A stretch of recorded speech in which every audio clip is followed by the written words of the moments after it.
hanya mengurung diri di kamar. Hatiku benar-benar hancur. Hidupku kacau. Sekarang aku bahkan tidak punya apa-apa. Aku juga tidak punya semangat dan harapan. Semuanya benar-benar berantakan. Tak kusangka pernikahanku akan berakhir dengan setragis ini. Berkali-kali kutatap surat yang ditinggalkan Dewi, istriku. Rasa rindu menyeruak di dadaku. Aku rindu anakku. Aku rindu istriku.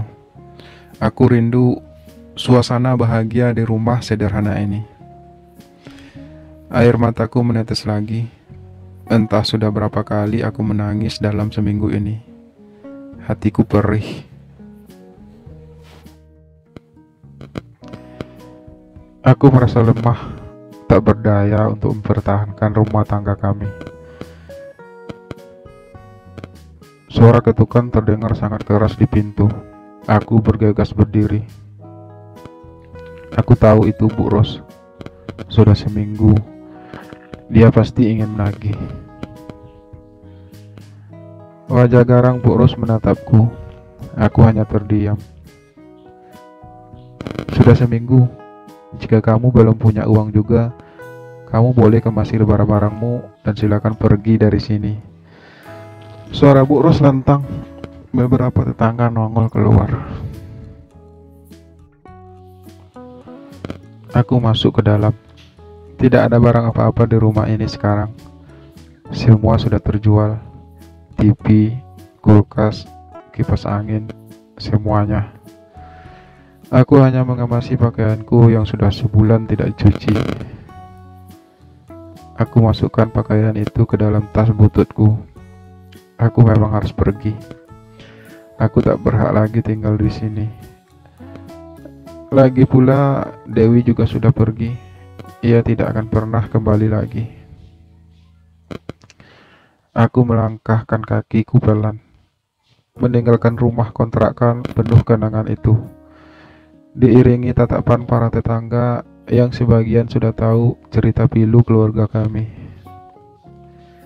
Ingat ya, kamu masih punya hutang 3 bulan loh. Suara Bu Ros terdengar lagi. Aku tak menghiraukannya. Aku terus saja melangkah meski aku tidak tahu harus kemana. Sekarang aku hanya ingin kembali ke kampung halaman, bertemu dengan ibu dan Kak Ning. Aku ingin memulai hidup baru di sana. Aku terus melangkah dengan gontai. Kakiku terasa kram dan kesemutan. Tanpa sadar, aku sudah berada cukup jauh dari kota. Jalanan mulai sunyi.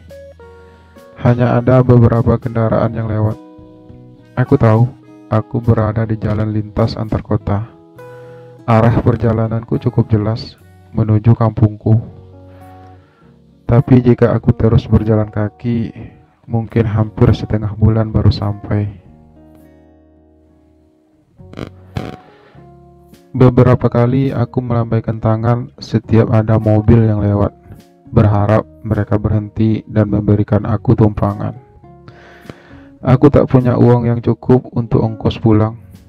Aku hanya berharap ada mobil truk besar yang melintas melewati daerah tempat desaku, karena biasanya memang banyak mobil truk yang melintas di sana. Aku kelelahan dan berhenti sejenak di sebuah pondok tak berpenghuni yang ada tak jauh dari pinggiran jalan. Sambil terus kulambaikan tangan setiap ada mobil besar lewat. Ada beberapa mobil bus antar kota yang menawarkan, tapi aku segera menggeleng karena aku tahu uangku tidak cukup.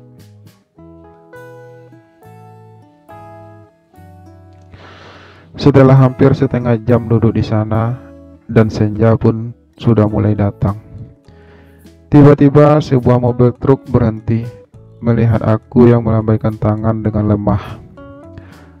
Mobil truk itu berhenti dan parkir di pinggir jalan.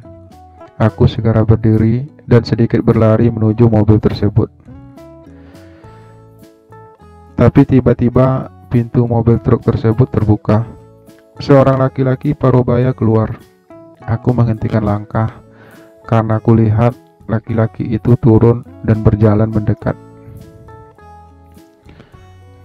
"Kamu mau kemana?" tanya laki-laki itu dengan suara keras. Aku menyebutkan daerah tempat desaku yang kira-kira lebih umum diketahui orang banyak, terutama oleh para sopir truk yang sering melintas di sana. "Oh ya, aku tahu daerah itu, tapi itu masih sangat jauh. Kira-kira nanti kita sampainya 3 hari lagi," ucap laki-laki itu sambil terus menatapku tajam. Aku hanya mengangguk, karena aku juga tahu memang butuh 3 hari perjalanan untuk sampai ke desaku naik mobil. Kuperhatikan laki-laki yang berdiri tak jauh dari hadapanku. Seorang lelaki tegap, badannya padat berisi, bukan gendut, tapi lebih berotot. Kulitnya hitam tersengat matahari. Tampangnya sedikit sangar karena dipadati brewok. Tapi parasnya cukup tampan, hanya saja kurang terawat. Badannya bagus, tak seperti kebanyakan sopir truk yang berperut buncit.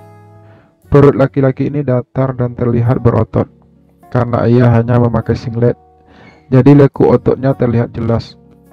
Usianya kalau kuperkirakan sekitar 40 tahunan.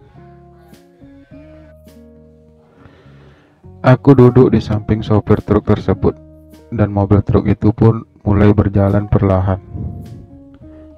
"Nama kamu siapa?" sopir truk bertanya, sambil tatapannya tetap fokus ke depan. "Alif, Bang," jawabku. "Nama abang?" "Panggil aja Ale, Bang Ale," jawabnya. "Kalau kamu capek, kamu tidur aja," lanjutnya lagi. Aku memang merasa sangat capek dan lapar. Untunglah Bang Ale tadi menawarkan roti dan juga air minum, jadi laparku masih bisa kutahan. Aku mencoba memejamkan mata, tapi bayangan wajah istri dan anakku terus melintas. Aku hembuskan napas perlahan, mencoba menenangkan pikiranku. Beberapa jam perjalanan, tiba-tiba aku merasakan mobil itu berhenti. Aku membuka mata. "Kita makan malam dulu di sini," suara Bang Ale. Aku segera bangkit, tapi enggan untuk keluar. Uangku hanya cukup untuk sekali makan.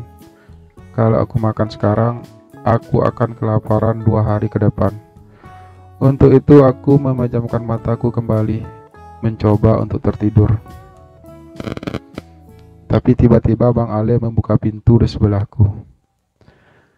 "Ayo turun, kita istirahat makan dulu," ucapnya sambil menarik tanganku.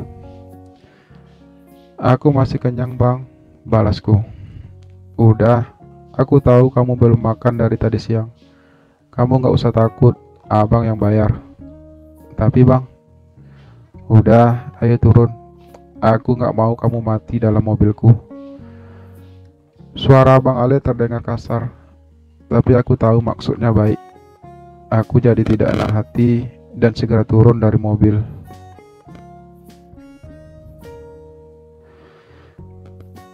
Selesai makan, kami melanjutkan perjalanan. Aku melirik jam yang ada di depan mobil, jam 10 malam. Tiba-tiba kantukku terasa menyerang. Sudah lebih dari sebulan aku tidak pernah tidur dengan lelap. Rasanya kepalaku terasa berat.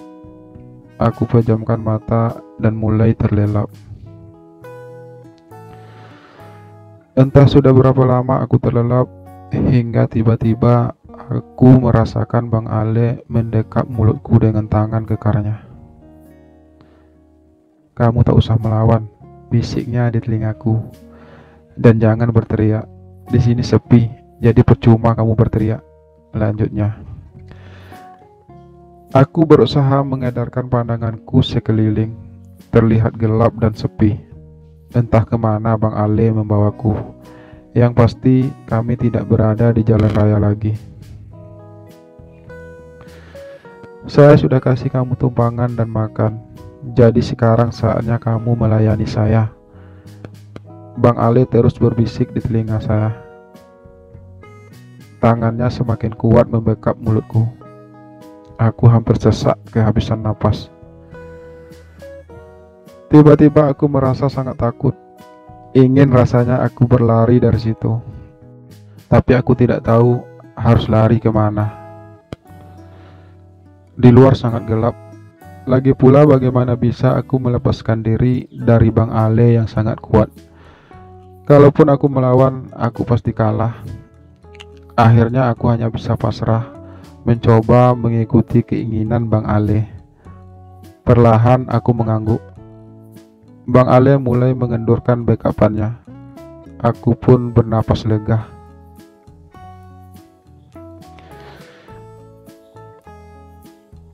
Malam itu, aku pun dengan sangat terpaksa melayani Bang Ale, si sopir truk.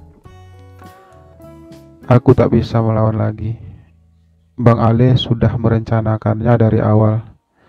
Dia memang sengaja memanfaatkanku. Tapi aku hanya bisa pasrah. Paling tidak aku sudah mendapatkan tumpangan gratis menuju desaku. Meski aku harus jadi korban seorang lelaki gay.